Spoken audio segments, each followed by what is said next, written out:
ونستغفره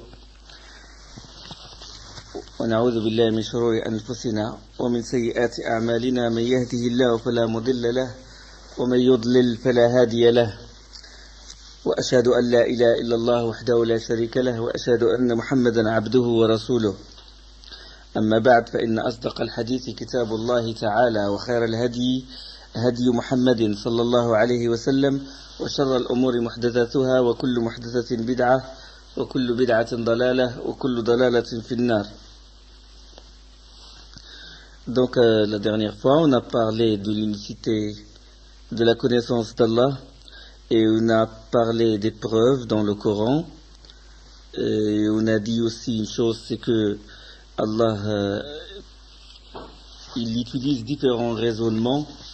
Et la dernière chose qu'on a dite, on a évoqué les versets de Surat Al-An'am où Allah il parle de la seigneurie, où il parle de quelque chose de concret, et après il a dit si c'est moi qui a fondu la graine, si c'est moi qui a fondu l'aube, si c'est moi qui a fait de la nuit une phase de repos, etc., si c'est moi qui est le créateur des cieux et la terre, donc c'est moi que vous devez adorer. Donc l'unicité de la seigneurie, de la création et de la royauté et de la gérance implique directement l'unicité de l'uluhiyya, ça veut dire l'unicité de l'adoration. Et ça, on en a parlé. Donc le cheikh rahimahullah, il a dit Rabbi Allah alladhi rabbani wa rabba jami'a al-alamin bini'amih wa huwa ma'boudi. Donc c'est mon Rabb. Rabb, on a parlé, on a expliqué ce que ça veut dire. Bon, entre parenthèses, Seigneur, qui m'a créé et éduqué. Et à la fin, il dit, il est mon adoré et je n'adore personne d'autre que lui. Je n'adore personne d'autre que lui. Puisque c'est lui qui m'a créé, c'est lui qui m'a éduqué, c'est lui qui m'a prodigué tous les bienfaits. Donc c'est lui qui mérite que je l'adore. Et Cheikh rahimahullah, il a donné la preuve, le dalil, il a dit voici l'évidence divine d'Allah dans le Saint-Coran. Il a dit Alhamdulillahi Rabbil Alamin. Louange à Allah, Seigneur des mondes. Donc ça c'est ça, la preuve. La preuve du premier principe, de la connaissance d'Allah. Donc Alhamdulillahi Rabbil Alamin. Alhamd, c'est quoi Alhamd? Alhamd, c'est Hamida Fulanan. Hamida, ça veut dire couvrir d'éloges. D'accord? Couvrir d'éloges, mais en même temps décrire son bon caractère, de parler surtout de sa moralité et de son bon caractère. Et le madh, c'est décrire l'extérieur de la personne. Donc madaha, on dit madaha, c'est décrire l'extérieur, la beauté de la personne, qu'il est charmant, qu'il est beau, etc. Mais hamida, ça veut dire qu'il a une bonne moralité, qu'il a un bon comportement, qu'il est courageux, qu'il est sincère. C'est ça le hamd.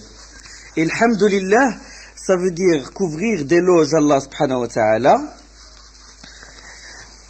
Pourquoi? Par les bienfaits qu'il nous a prodigués. Et on complimente Allah subhanahu wa ta'ala, le couvre d'éloges dans n'importe quelle situation, dans la situation d'aisance et la situation d'adversité, ou dans la situation où on est malade, on fait le hamd.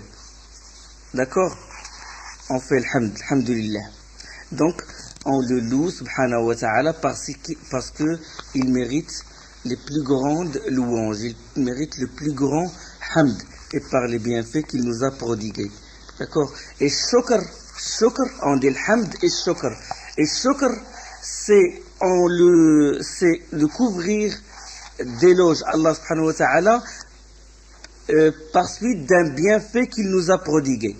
C'est en échange d'un bienfait qu'il nous a donné. On dit shukr seulement quand Allah nous couvre d'un bienfait. D'accord? Quand il nous fait sortir d'une situation critique, ou quand il nous guérit, on fait shukr. en échange d'un bienfait. Et le hamd, c'est dans toutes les situations, soit dans la situation d'aisance ou dans la situation de maladie. Donc, c'est ça la différence entre le hamd et le shukr. Et le hamd, la louange, il est par la parole et l'acte. Il est par la parole et le cœur. Le hamd, on le fait par la parole et par le cœur. On prononce Alhamdulillah et on a la conviction qu'Allah mérite toutes les louanges parce qu'il est de toute perfection. Donc ça c'est le hamd. Et shukr, c'est comme la reconnaissance. La traduction de shukr, c'est reconnaissance. Shukr, c'est par la parole, par la conviction et par les actes.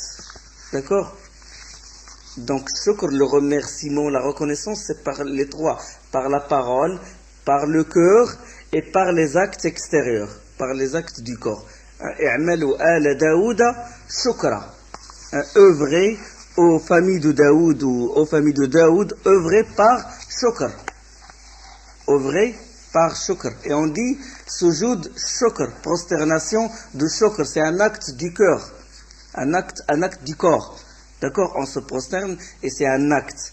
D'accord? Donc le shukr, il regroupe l'acte extérieur, l'acte intérieur qui est la conviction, l'a'tiqad et la parole. On dit shukr. Ashkuruka ya Rab. Et le hamd, il se fait juste par la parole et le cœur, la conviction du cœur. Donc ça, alhamdulillah, louange à Allah. Allah seul mérite qu'on le loue parce qu'il a les plus beaux. Allah mérite qu'on le loue parce qu'il a les plus beaux noms et les plus beaux attributs qui sont de toute perfection. Rabbil Alamin. Rabbil Alamin, Seigneur des mondes. On a expliqué ce que ça veut dire Rabb. D'accord? On a expliqué ce que ça veut dire Rabb. L'Alamin des mondes, parce qu'il y a différentes alam, différents mondes. Il y a le monde des animaux, le monde des végétaux, le monde des djinns, le monde des anges, le monde des cieux. D'accord? Il y a beaucoup de mondes, beaucoup de différents mondes.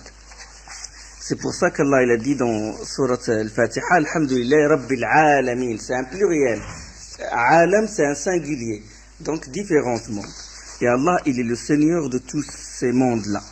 D'accord? Et il dit, Cheikh Rahimahullah, wa kullu ma siwa Allahi alam. Toute chose autre qu'Allah fait partie de ce monde. Donc, il y a deux existences. Il y a deux existences. D'accord? Il y a l'existence d'Allah et l'existence des mondes. Vous êtes d'accord avec moi? Il y a l'existence d'Allah, le Créateur, et il y a les créatures. Et il n'y a que ces deux. Le Créateur et les créatures. Vous êtes d'accord avec moi? Donc, toute autre chose qu'Allah fait partie de ce monde. Comme a dit Cheikh Rahimahullah. Wa kullu ma siwa Allahi alam. Toute autre chose qu'Allah fait partie de ce monde, fait partie de ces mondes-là, fait partie de la deuxième existence, c'est les créatures. D'accord? Donc deux existences séparées. Et Allah, il est où? Il est à l'intérieur de l'existence de ce monde-là qui est créé. Il est à l'intérieur de ce monde? Non. Il est à l'intérieur, il est à l'extérieur. On peut dire extérieur, on peut dire Allah kharij al-alam. On peut dire extérieur, oui, on peut dire extérieur. Dans Aqidat al-Sunnah al-Jama'a, on peut dire Allah, il est à l'extérieur. Et il n'est pas à l'intérieur de ce monde. D'accord? Parce que certains égarés, certains insensés, ils ont confondu le Créateur avec la créature.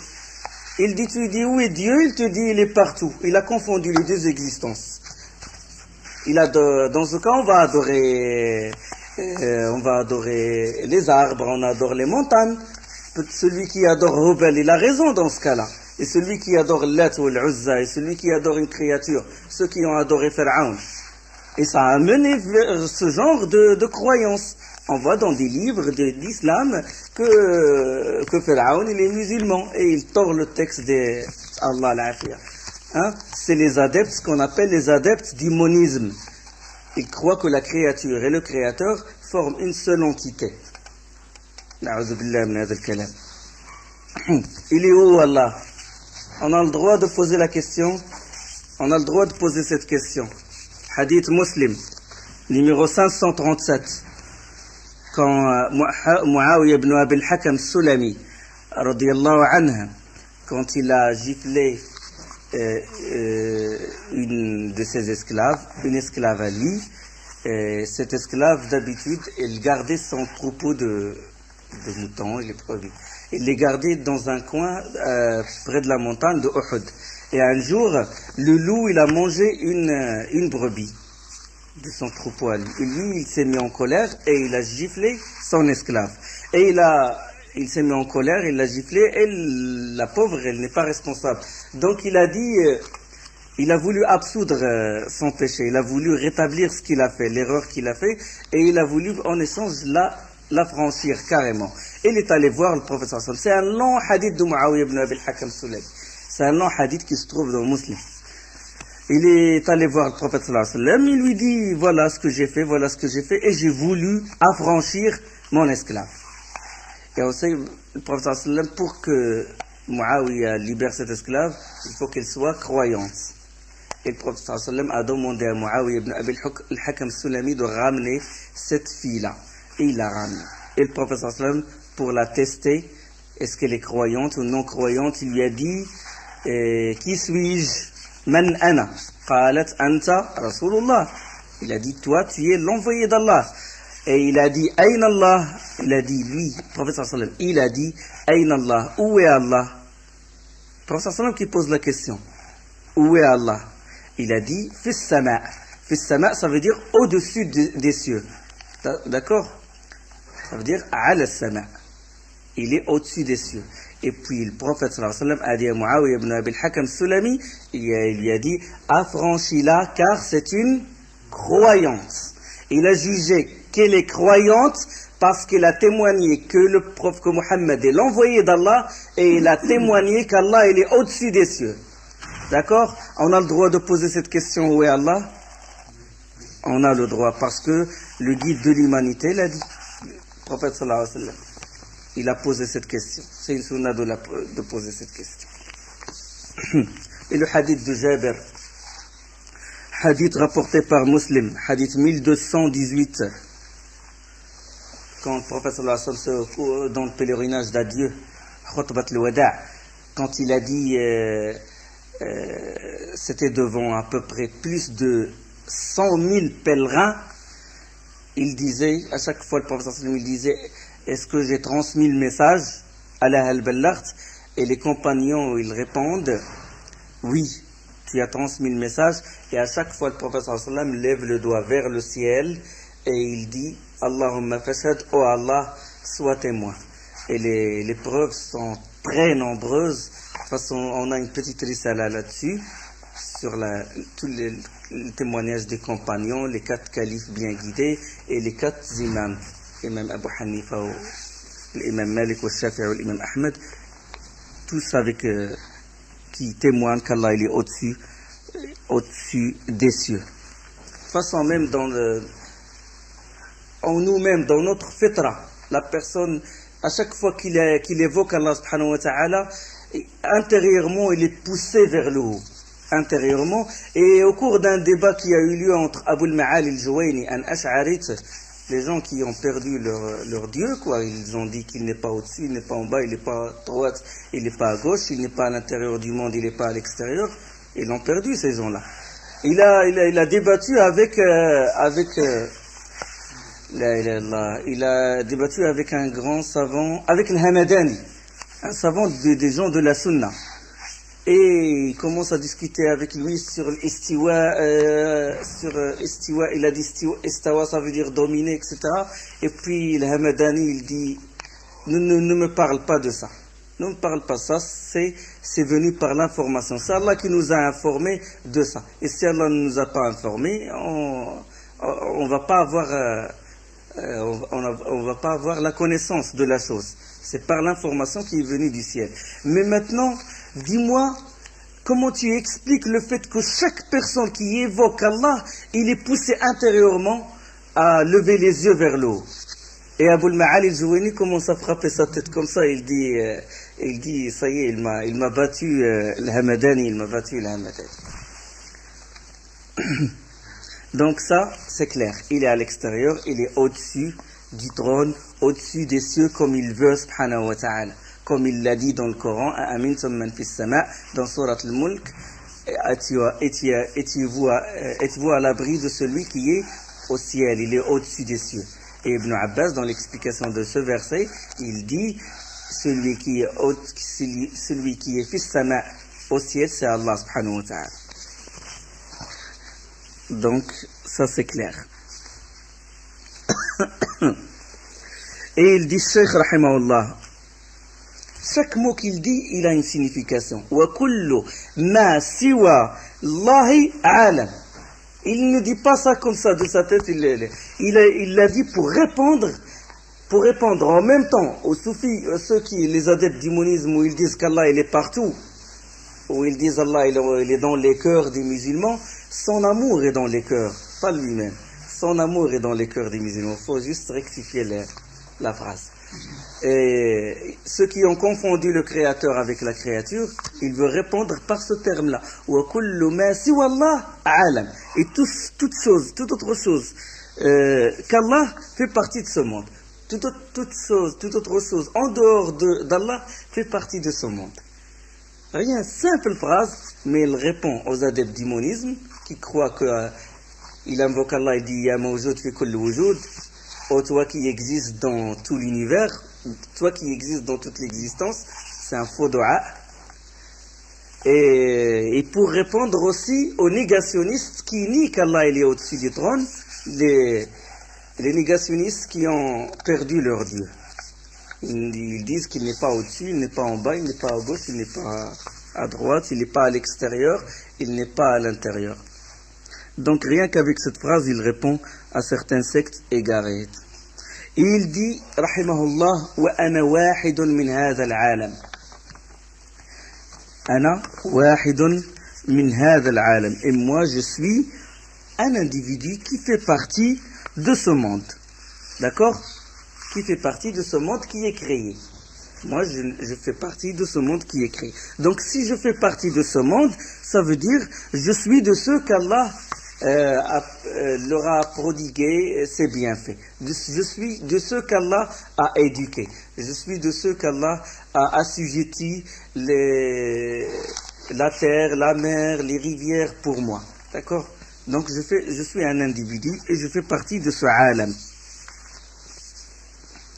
La suite, Cheikh rahimahullah, il dit فإذا قيل لك بما عرفت ربك فقل بآياته ومخلوقاته ومن آياته الليل والنهار والشمس والقمر ومن مخلوقاته السماوات السبع والأرضون السبع ومن فيهن وما بينهما. Si l'on vous demandait comment avez-vous reconnu votre Seigneur?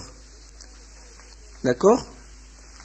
Toujours sous forme de question pour bien éclaircir. Toujours il fait son style sous forme de question. Si l'on vous demandait comment avez-vous reconnu votre Seigneur, vous répondriez par ces indices évidents et prodigieux et par ses créatures. D'accord? Et parmi ces indices et merveilles, la nuit et le jour, le soleil et la lune, et parmi ces créatures, les cieux et la terre, ceux qui les habitent, et tout ce qui existe entre le ciel et la terre. D'accord? Donc, comment j'ai reconnu mon Seigneur? Je réponds par ces indices. Et on distingue deux sortes d'indices. D'accord? Donc, deux sortes d'indices. Et il y a les indices créés et il y a les indices religieux qui se manifestent par la parole d'Allah. D'accord? Les indices créés, le ciel, la terre, les étoiles, les animaux. D'accord?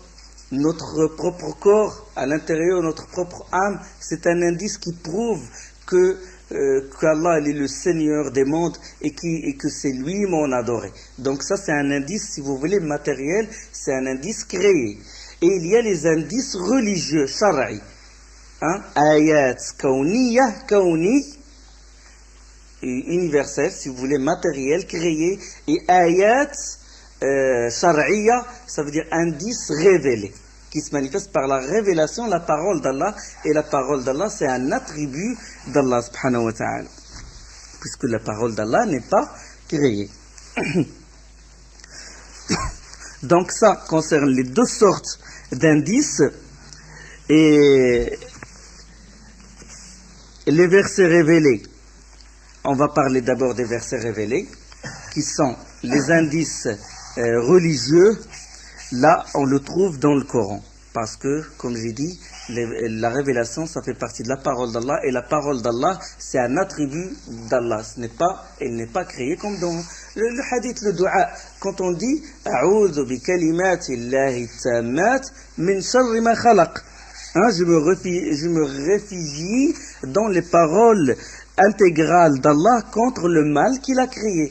Et il est évident qu'on ne se réfugie qu'auprès d'Allah et l'un de ses attributs, on dit je me réfugie auprès du Rahman, du miséricordieux, parce que c'est un nom d'Allah, auprès du Rahim, parce que c'est un attribut d'Allah, et auprès des paroles d'Allah, parce que c'est des attributs d'Allah, parce qu'on ne se réfugie pas auprès d'une créature. Le fait de se réfugier auprès d'une créature, c'est une association. D'accord? Donc la parole d'Allah, c'est un attribut d'Allah subhanahu wa ta'ala, puisque le Coran n'est pas créé. D'accord? Le Coran n'est pas créé, c'est la parole d'Allah subhanahu wa ta'ala. Ça fait partie de l'ordre. Ala lahul khalqu wal amr. Le commandement et la création appartiennent à Allah, comme il a dit dans Surat Al-A'raf. Donc il a fait la différence entre le commandement qui se manifeste par les versets, d'accord, commandement religieux, et la création, qui est l'univers. Le Coran, c'est la parole d'Allah, il n'est pas créé. Donc les prophètes nous ont apporté ces indices-là, qui sont les indices religieux. Ayat shar'iyya. Donc ça, c'est les indices qui témoignent, qui prouvent qu'on doit adorer Allah subhanahu wa ta'ala.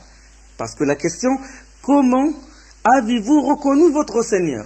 Je dis, je le reconnais par ces indices. Et il y a deux sortes d'indices. Il y a les indices religieux qui nous sont ramenés par les prophètes. Dans les livres saints, dans le Coran. Donc ça, je lis la parole d'Allah, c'est un signe que je dois l'adorer. D'accord?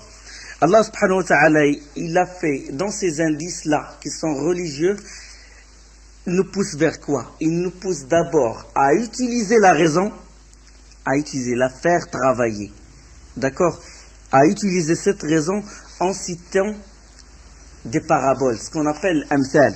Et deuxièmement, à méditer sur les indices créés. D'accord? Donc, Allah, dans le Coran, il te dit, raisonne, utilise cette raison-là, utilise-la. Et après, il te dit, maintenant que tu l'as utilisé, par cette raison, tu vas prouver qu'Allah subhanahu wa ta'ala est en droit d'être adoré. Et par cette raison, tu médites et tu l'utilises dans la lecture du Coran et dans la méditation. D'accord? Donc, utilise. Allah, il donne les paraboles, des paraboles simples. Il dit, Allah subhanahu wa ta'ala, ضرب لكم مثلا رجلا فيه شركاء متشاكسون ورجلا سلما لرجل هل يستويان مثلا الحمد لله بل أكثرهم لا يعلمون. Allah, il dit dans Surat Zumar, la sourate 39 et le verset 19. Allah a cité comme parabole un homme appartenant à des associés, se querellant à son sujet, et un homme appartenant à un seul homme. Sont-ils égaux? Sont-ils égaux en exemple? Louange à Allah. Mais la plupart d'entre eux ne savent pas. D'accord? Donc, parabole, il touche la raison. Il donne un exemple, il dit, écoute, quelqu'un a plusieurs patrons. Il a plusieurs patrons. Chacun lui demande de faire quelque chose. Chacun lui demande, il lui donne pour qu'il lui fasse des commissions. Le premier patron, il lui dit à 3 heures, il faut que tu sois chez moi. Le deuxième, il lui dit à 3 heures, il faut que tu sois dans telle région. Le troisième, il dit à 3 heures, il faut que tu sois... Donc il va être le pauvre, il va être perturbé. Il a plusieurs patrons. De même, la personne, s'il a plusieurs divinités. D'accord? Il va être toujours tourmenté, il va être toujours... Quelle croyance adopter?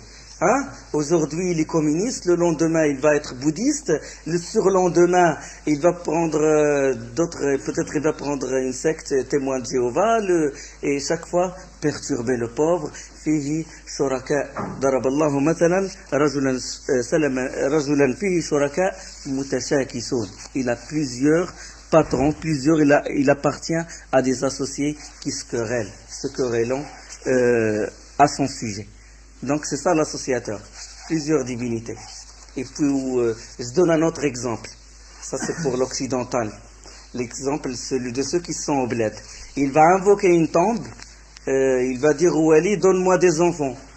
Il va souffrir, donne-moi des enfants plusieurs mois et sans résultat. Il va voir l'autre divinité, l'autre patron.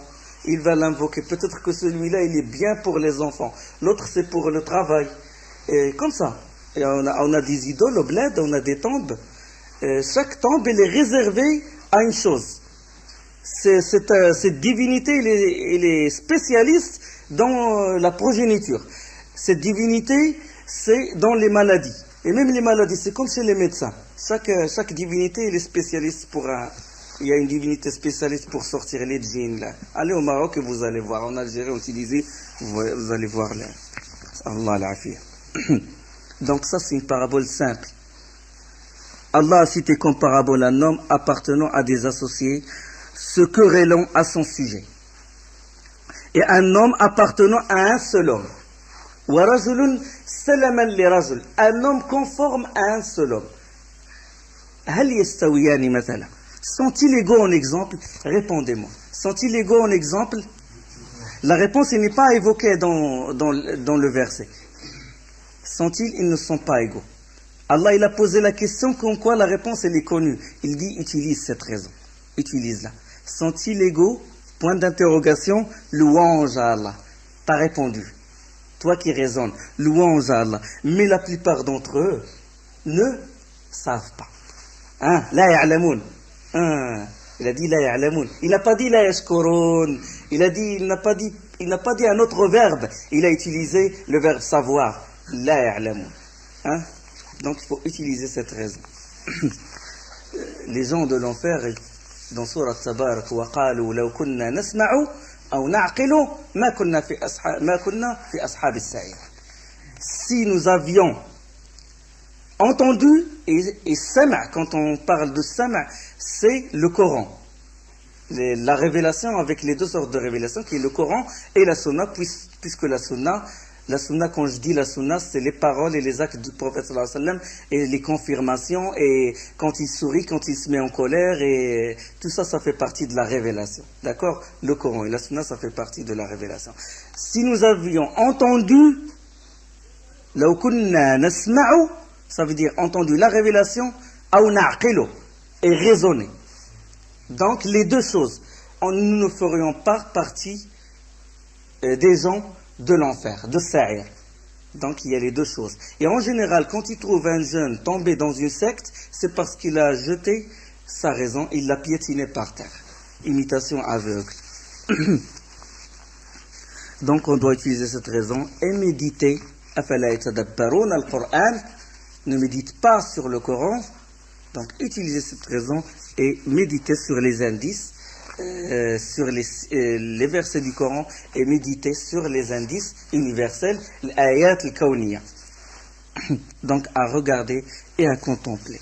Allah subhanahu wa ta'ala, une des preuves que Allah, ce qu'il nous dit, il nous exhorte à méditer sur les versets coraniques et à méditer sur les signes qui sont créés universels. Il dit subhanahu wa ta'ala dans surat Qaf, أَفَلَمْ يَنْظُرُوا إِلَى السَّمَاءِ كَيْفَ بَنَيْنَاهَا وَزَيَّنَّاهَا وَمَا لَهَا مِنْ فُرُوجٍ. Ne regarde-t-il donc pas le ciel au-dessus d'eux comme nous l'avons bâti et paré sans la moindre faille. وَالْأَرْضَ مَدَدْنَاهَا وَأَلْقَيْنَا فِيهَا رَوَاسِيَ وَأَنْبَتْنَا فِيهَا مِنْ كُلِّ زَوْجٍ بَهِيجٍ. Et la terre, nous l'avons étendue, nous y avons enfoncé fermement, ou nous y avons jeté des ancrages, ça veut dire les montagnes, et y avons poussé toutes sortes de magnifiques couples de végétaux, tabsiratan wa dhikra li kulli 'abdin munib, à titre d'appel et de clairvoyance, ou à titre d'appel à la clairvoyance, tabsira, à la clairvoyance, et un rappel pour tout serviteur capable de revenir à nous. Dans Sourate 50 et les versets 6, 7, 8. Donc méditer, contempler, regarder les cieux et la terre et tout, c'est une preuve que seul Allah est en droit d'être adoré, subhanahu wa ta'ala. Donc ça, signe religieux. Et dans ces signes religieux, dans les signes religieux, dans les versets religieux, avant de contempler, avant de regarder les cieux et la terre, avant de toute chose, il y a le témoignage d'Allah. Allah lui-même, il atteste que nul n'est en droit d'être adoré, que lui. Lui-même, il atteste dans le Coran. Il dit, subhanahu wa ta'ala, Shahid Allahu, annahu la ilaha illa huwa, wal malaikatu, wa ulul ilmi qa'iman bil qist, la ilaha illa huwa al-aziz al-hamid. Hein? Al-hakim. Non. La ilaha illa huwa al-aziz al-hakim. Dans Sourate Al-Imran, Allah témoigne, Shahid Allah, annahu la ilaha illahu, que nul n'est en droit d'être adoré que lui. Hein? Comme en témoignent aussi les anges, ou el malaika, et les doués de science. Donc il a relié les anges avec les doués de science, le mérite des savants. Allah témoigne que nul n'est en droit d'être adoré que lui, comme en témoignent aussi les anges et les doués de science. Et c'est là, de sa part, accomplir l'équité. Nul n'est en droit d'être adoré que lui, le puissant, le sage. La ilaha illa huwa, l'aziz al-hakim. Dans Sourate Al-Imran, Sourate 3, verset 18. Donc, Allah d'abord a témoigné. Puis il nous a informé de son témoignage. Il nous a informé ça où? Dans le Coran. Il nous a informé de son témoignage. Et après l'information, il y a quoi? Ce qu'on appelle l'ilzam. Il nous a imposé. Il nous a imposé ce tawhid là, cette unicité. Donc nul n'est en droit d'être adoré, une parole. Il a témoigné, subhanahu wa ta'ala, il nous l'a informé, après, on ne doit adorer que lui, par les actes intérieurs et les actes extérieurs. D'accord? Donc il y a, si vous voulez, les trois étapes dans ce témoignage. Témoigner, il a révélé ça, il nous a informé et il nous a imposé. Fa'budu, u'budullah, adorez-le donc. Donc ça, parlons des indices révélés, d'accord? Et les indices universels, c'est les cieux et la terre et l'univers en entier, que la terre, elle fait partie du groupe solaire et au système solaire, si vous voulez, et il y a des millions de systèmes solaires, et des millions et des millions de systèmes solaires, ils forment des galaxies, et etc. Et l'ensemble des galaxies, ils forment une voie, la voie lactée, c'est ça, dont fait partie notre galaxie. Et il y a d'autres voies aussi, d'autres voies, ensemble d'étoiles et de planètes qui ne forment que l'embellissement du ciel le plus bas, parce que ce n'est pas le ciel le plus bas, ce n'est qu'un embellissement. On a embelli le ciel le plus bas, on l'a juste embelli. On l'a embelli par les masabih, par les étoiles, qui sont les étoiles. Masbah, qui sont les étoiles. Donc, tout cet univers, tous ces groupes, ces systèmes solaires, ces voies et ces galaxies ne forment que l'embellissement du ciel le plus bas. Alors, qu'en est-il du ciel le plus bas? Qu'en est-il du ciel le plus bas? Il est plus grand que ces voies-là. Qu'en est-il du deuxième ciel qui est plus grande que le premier ciel? Qu'en est-il du troisième? Qu'en est-il du quatrième? Qu'en est-il de du septième ciel? Qu'en est-il du kursi? Alors que les cieux et la terre et tout ça ne sont qu'un anneau de fer jeté dans un désert. Donc ça c'est le kursi. Qu'en est-il du kursi par rapport au trône? Alors que le trône par rapport au kursi, alors que le kursi, le siège, par rapport au trône n'est qu'un anneau de fer jeté dans un désert. Qu'en est-il d'Allah subhanahu wa ta'ala? Donc ça c'est les signes universels. Et Allah nous parle, nous dit il faut méditer sur ça, et tout ça prouve que nul n'est en droit d'être adoré que lui subhanahu wa ta'ala. Sauf il y a une seule chose que je dois signaler, c'est que d'abord dans l'éducation de l'enfant, on lui dit pas que tu dois chercher la vérité, que tu dois commencer par le doute, comme le disent certaines soufis et certains philosophes.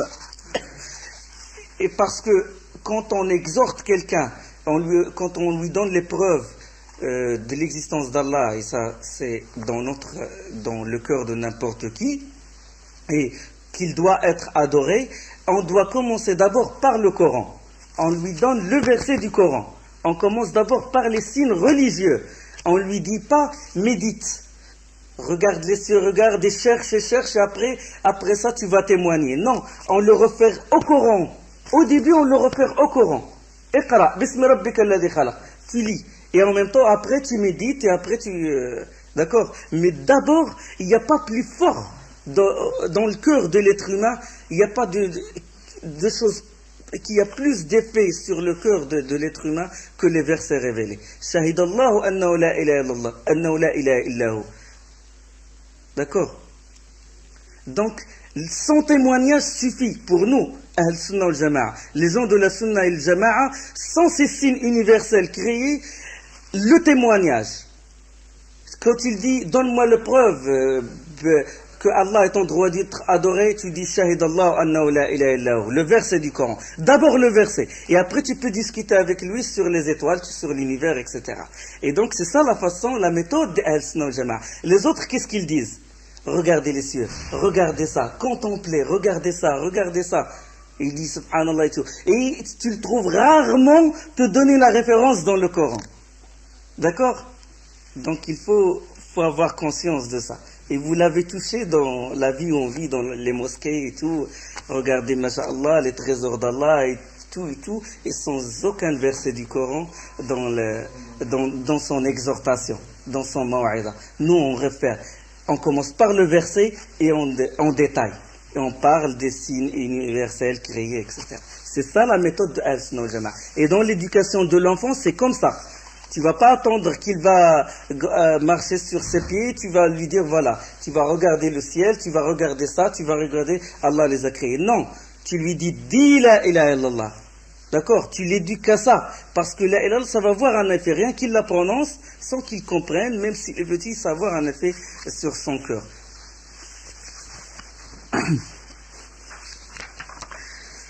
Et il dit, rahimahullah, wa min ayatihi al-layl wa an-nahar.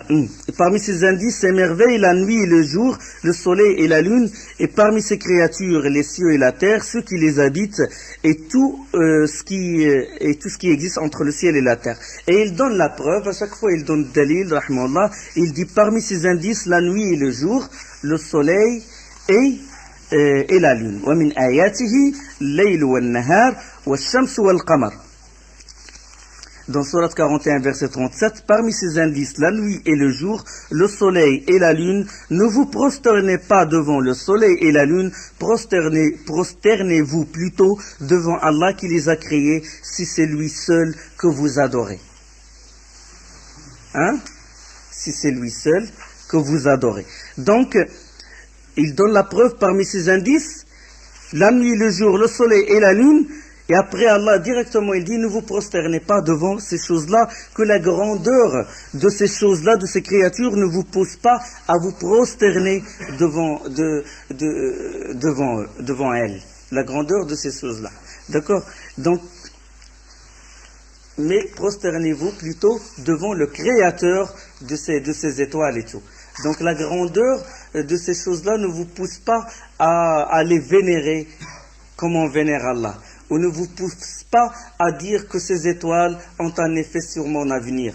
D'accord? Que ma date de naissance c'est telle chose et ça va coïncider avec telle constellation et tout. Je vais avoir un bon avenir ou un mauvais avenir.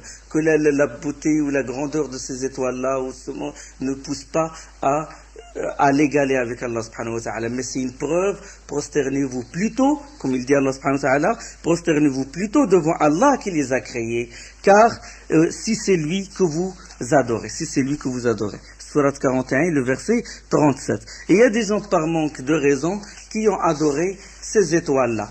Et le premier shirk, ce shirk-là d'adoration des étoiles, de représentation des étoiles dans des statues, c'était chez le peuple de Ibrahim, le peuple de Ibrahim alayhi salam. Et c'est pour ça qu'il a argumenté contre eux par les preuves. Il a argumenté, il dit Allah subhanahu wa ta'ala, ça c'est dans Surat Al-An'am.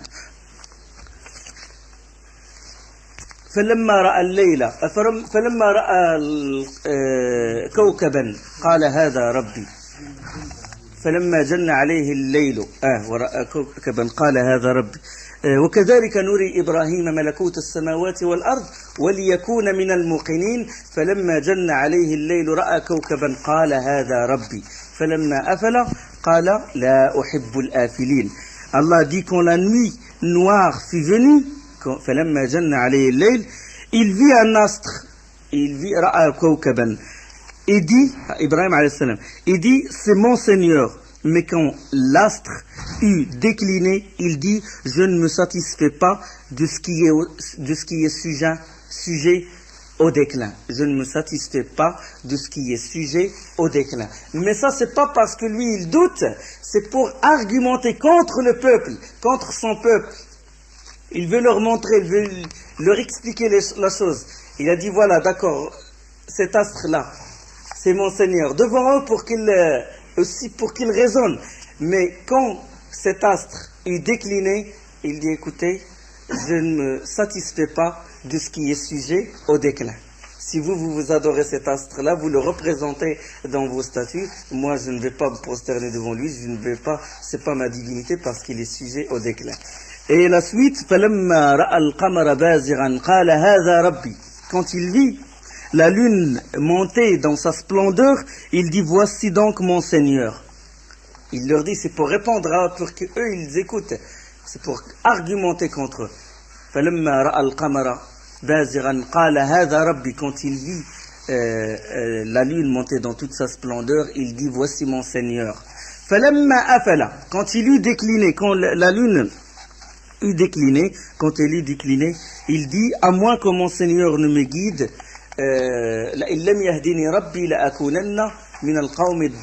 à moins que mon Seigneur ne me guide, je ferai partie des gens égarés. D'accord? Donc il vit la lune aussi déclinée. Il dit je ne vais pas adorer cette lune-là. Et quand il vit le soleil, quand il vit le soleil monter dans sa splendeur, il dit voici enfin mon Seigneur, c'est le plus grand, puisque le soleil est plus grand que la lune. Et quand le voyant décliner,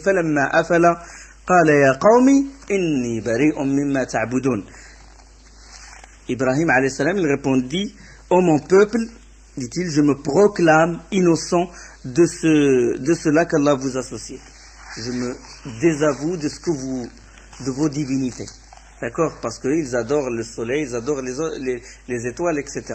Il a dit, inni bari'un mimma ta'budun. Inni wajjahtu wajhiya lilladhi fatara as-samawati wal arda hanifan. Wa ma ana min al-mushrikin. Et quand je tourne mon visage exclusivement vers celui qui a créé les cieux et la terre, Hanif, et je ne suis point de ceux qui lui donnent des associés. Ça c'est dans Surat Al-An'am, Surat 6, c'est les versets 76 jusqu'au 79. Donc ça, il a argumenté contre son peuple. Donc le peuple de Ibrahim, celui qui a adoré ces créatures-là, les étoiles, etc. Et il dit, Cheikh Rahimahullah, une autre évidence. Il a dit, voici une autre évidence d'Allah dans le Saint-Coran.